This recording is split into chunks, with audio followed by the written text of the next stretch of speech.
नमस्कार, good morning, जोहार। JCERT के डिजी स्कूल में आपका स्वागत है। पानी ही जीवन पाठ से संबंधित चर्चा के दौरान आज हम जानेंगे पानी के स्रोतों पर अधिकार, पानी के परंपरागत स्रोतों के उपयोग, पानी का महत्व एवं उपयोग। साथ ही साथ हम यह भी जानेंगे कि पानी की बचत एवं संग्रह के तरीके कौन कौन से हैं। तो चलिए इन्हीं सब बातों को जानने के लिए हम लोग शामिल होते हैं आज के इस डिजी क्लास में।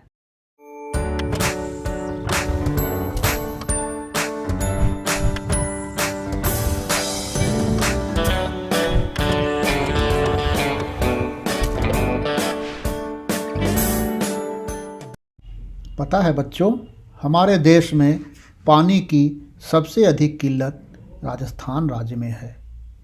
यह आप जो चित्र देख रहे हैं यह राजस्थान के जैसलमेर इलाके की है। यहाँ की नदियों और कुओं में साल में कई महीने पानी नहीं रहता है। लोग दूर दूर से पानी लाते हैं और उसे बड़े ही हिफाजत से इस्तेमाल करते हैं। यहाँ के लोग पानी की हर बूंद की कीमत जानते हैं। आइए तो जानते हैं यहाँ के लोगों द्वारा वर्षा जल को संग्रहित करने के विभिन्न तरीकों को। आप देख रहे होंगे कि पानी को इकट्ठा करने के लिए यहाँ तालाब और जोहड़ बनवाए जाते हैं। तालाब में से कुछ पानी ज़मीन सोख लेता है और यही पानी आसपास के कुओं और बावड़ियों में भी पहुँच जाता है और इस तरह से इससे आसपास की ज़मीन भी नम और उपजाऊ हो जाती है। आगे हम और भी कुछ तरीकों को जानेंगे जिससे यहाँ के लोग बूंद बूंद पानी की बचत को बड़े ही बखूबी तरीके से करना जानते हैं, जिससे हम भी बहुत कुछ सीख सकते हैं। इन्हीं तरीकों में आप यहाँ देख सकते हैं एक तरीका है टाँका निर्माण का। लोग वर्षा जल को एक ख़ास तरह से बनाए गए टैंक के नीचे इकट्ठा करते हैं जिसे टाँका कहा जाता है। यह सार्वजनिक स्थलों, खेतों में, पंचायत या गांव के समूह के द्वारा बनाया जाता है। क्या आपके यहाँ भी वर्षा जल को किसी खास तरीके से इकट्ठा किया जाता है? हाँ तो बच्चों, क्या आपको पता है कि यहाँ सिर्फ सार्वजनिक स्थलों पर ही टाँका नहीं बनाए जाते हैं, बल्कि प्रत्येक घरों में वर्षा जल को संग्रहित किया जाता है। आप यहाँ देख रहे हैं कि किस प्रकार वर्षा जल को छत से एक पाइप के द्वारा लाकर एक टंकी में जमा किया जा रहा है। क्या आप भी अपने घरों में वर्षा जल को एकत्र करते हैं? हाँ, अगर किसी खास तरीके से आप ऐसा करते हैं तो आप उसे हमें बताइए, और यदि नहीं तो आप सोचिए कि आप ऐसा किस प्रकार से कर सकते हैं और उसे आजमा कर ज़रूर देखिए। और हाँ, आप उसका चित्र हमें ज़रूर भेजिएगा। हाँ तो अब बात करते हैं बावड़ी की। बावड़ी को ही सीढ़ीदार कुआं के नाम से भी जाना जाता है। यह ऐसा कुआं है जिससे पानी ऊपर नहीं बल्कि लोग पानी के पास ही पहुंचते हैं। आप देख सकते हैं कि कितने सुंदर सीढ़ियां बनाई गई हैं और लोग इसके माध्यम से पानी तक पहुंच सकते हैं। पुराने ज़माने में बहुत सुंदर बावड़ियां प्यासे यात्रियों को पानी पिलाने के लिए बनवाई गई थीं। बच्चों, आप समझ सकते हैं कि पुराने ज़माने में हमारे यहाँ पानी की व्यवस्था हेतु कितने सुंदर और नायाब तरीके अपनाए जाते थे। हाँ तो बच्चों, अब बात करते हैं आज की एक से एक नायाब तरीकों की। आज भी लोग पानी को ज़मीन के अंदर से ऊपर तक न सिर्फ धरती की सतह तक ला रहे हैं, बल्कि इसे गगनचुंबी इमारतों तक भी पहुंचा रहे हैं। आज हमारे चारों ओर दिनों दिन बहुमंजिली इमारतों का जाल बिछता जा रहा है। कभी आपने सोचा है कि इन इमारतों में रहने वाले लोगों तक पानी कैसे पहुंचता है? हाँ, आप देख सकते होंगे कि इस बहुमंजिली इमारत के बगल में किस तरह से एक बोरिंग के द्वारा ज़मीन के अंदर छिद्र किया जा रहा है। यहाँ सैकड़ों फीट छिद्र करके ज़मीन के अंदर से मोटर के द्वारा पानी ऊपर बहुमंजिली इमारतों में बने टैंकों तक पहुँचाए जाते हैं और इन्हीं टैंकों के माध्यम से इमारत के अंदर मौजूद सभी परिवारों तक पानी पहुंचाया जाता है। जहां तक खेती की बात है तो पानी की कमी वाले इलाकों में मशीन से छेद करके पानी के कुएं बनाए जाते हैं और इसे पंप के द्वारा ज़मीन के अंदर से बाहर निकाला जाता है और खेतों में सिंचाई की व्यवस्था की जाती है। हाँ तो बच्चों, अभी आपने पानी तक पहुँचने और पानी को ऊपर उठाने के कई तरीके देखे। अब आप आपस में चर्चा कीजिए कि पानी को ऊपर उठाने के अलग अलग तरीके क्या हो सकते हैं। आपके सामने कुछ चित्र हैं जिसमें दिखाया गया है कि किस तरह पानी को ज़मीन के अंदर से ऊपर उठाया जा रहा है।